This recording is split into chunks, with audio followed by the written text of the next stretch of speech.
Hi everyone! It's another day na naman. Kailangan nating magligpit dahil tulog ang ating bebe. Kayo mga mamshi, anong ginagawa nyo pag tulog ang inyong mga anak? Dahil nagpalapag siya, yan, bilisan natin ang ating gawaing bahay dahil wala tayong ibang aasahan kundi ang sarili natin.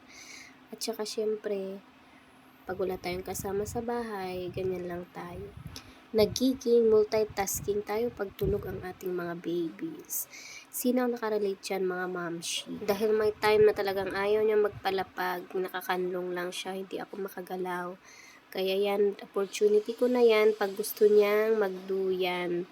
Kaya ka mamshi, sa inyo, i-comment nyo naman mga guys kung ano yung ginagawa nyo pag ganyan natutulog ang inyong mga anak. Sana din support nyo ang aking channel bilang isang affiliate ma'am. Dahil isa po akong affiliate rin.